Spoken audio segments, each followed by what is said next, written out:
पुरानी पेंशन बहाली पर आई बड़ी अपडेट। दोबारा शुरू हुई पेंशन। ओल्ड पेंशन योजना न्यू अपडेट।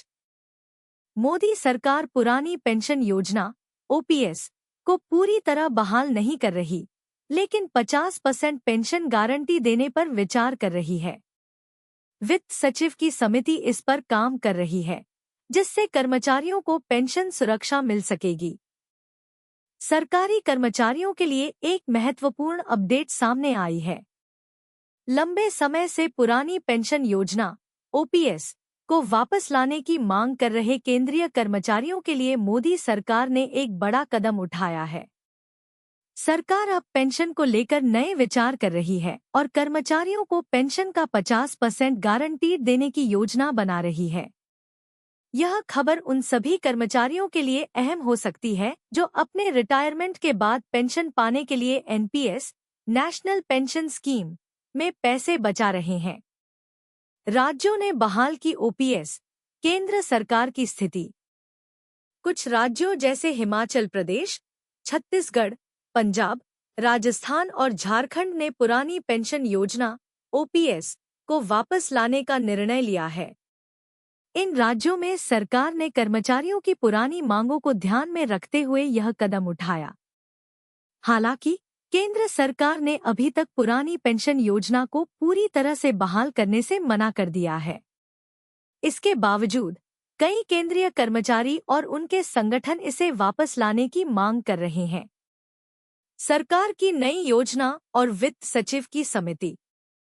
वित्त मंत्री निर्मला सीतारमण ने हाल ही में घोषणा की कि वित्त सचिव टीवी सोमनाथन की अगुवाई में एक समिति इस मुद्दे पर विचार कर रही है। समिति की जिम्मेदारी है यह सुनिश्चित करना कि रिटायरमेंट के समय कर्मचारियों को उनकी पेंशन का कम से कम 50% गारंटीड मिले।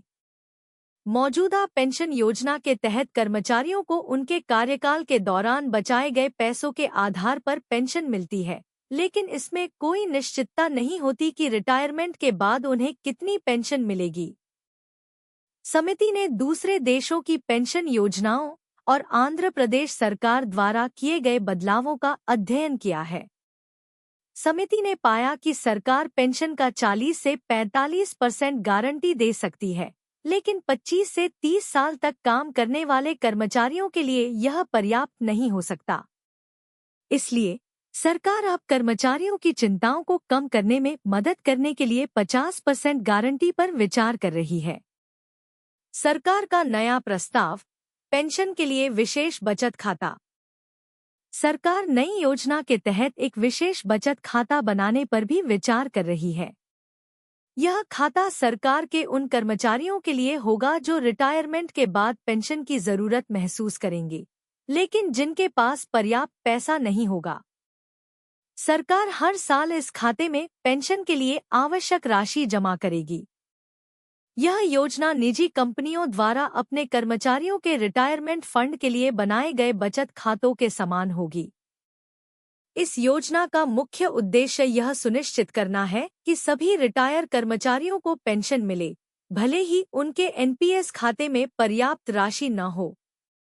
हर साल सरकार इस खाते की जांच करेगी और तय करेगी कि कितने पैसे की जरूरत है। नई पेंशन योजना के फायदे। टाइम्स ऑफ इंडिया की एक रिपोर्ट के अनुसार सरकार के अधिकारियों का कहना है कि जो कर्मचारी 25 से 30 साल तक सरकारी नौकरी करते हैं, उन्हें एनपीएस के तहत वैसा ही पैसा मिल रहा है जैसा कि पुरानी पेंशन योजना ओपीएस के तहत मिलता था। हालांकि वे कर्मचारी जो 20 साल या उससे कम समय तक काम करने के बाद एनपीएस छोड़ चुके हैं, उन्हें कम पेंशन मिलने की शिकायत है। नई योजना से उन कर्मचारियों को भी फायदा मिलेगा जो लंबे समय तक काम करने के बाद रिटायर हो रहे हैं। इस योजना से सरकार यह सुनिश्चित करेगी कि रिटायरमेंट के बाद कर्मचारियों को उनकी पेंशन की चिंता न हो।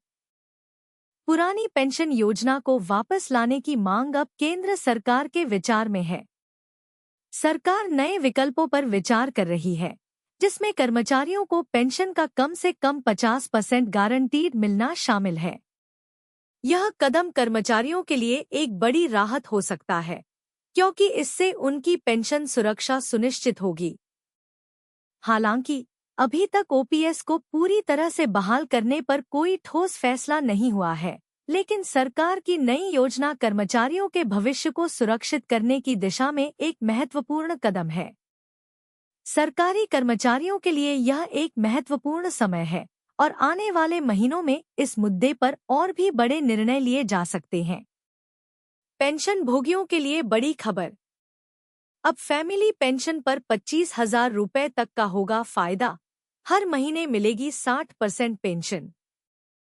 वित्त मंत्री निर्मला सीतारमण ने बजट 2024 में टैक्सपेयर्स और पेंशनर्स के लिए राहत की घोषणा की।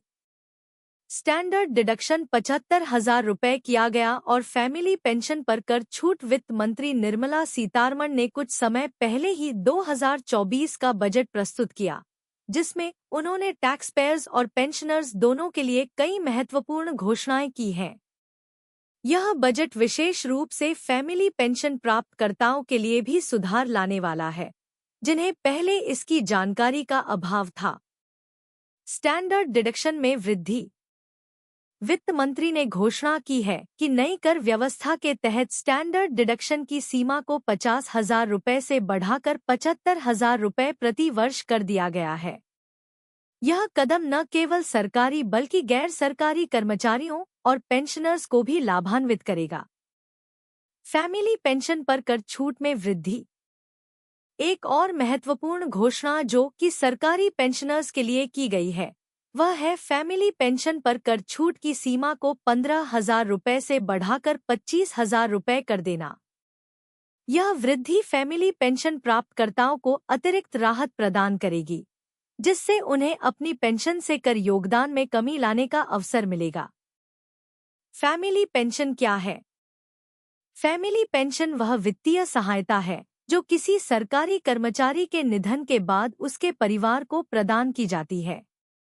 इसमें मृतक कर्मचारी की विधवा, विधुर या आश्रित बच्चे शामिल होते हैं, जिन्हें इस धनराशि के माध्यम से जीवनयापन की सहायता मिलती है। कौन होते हैं फैमिली पेंशन के पात्र? फैमिली पेंशन के लिए पात्रता निम्नलिखित होती है। विधवा या विधुर जब तक कि उनका पुनर्विवाह न हो। आश्रित बच्चे जब तक उनकी आयु 25 वर्ष से कम हो। मृतक के अविवाहित बेटी यदि वह आर्थिक रूप से आश्रित हो। बजट 2024 का प्रभाव। इस बजट के माध्यम से किए गए सुधारों से न केवल पेंशनर्स को बल्कि आम टैक्सपेयर्स को भी वित्तीय राहत मिलने की उम्मीद है। यह उपाय विशेष रूप से उन लोगों के लिए बड़ी सहायता होगी जो पेंशन के सहारे अपना जीवनयापन करते हैं और जिन्हें अपने आर्थिक बोझ को कम करने की आवश्यकता है। निष्कर्ष। बजट 2024 ने टैक्सपेयर्स और पेंशनर्स के लिए नई राहतें प्रदान की हैं, जिससे उनके जीवन में आर्थिक सुगमता आएगी।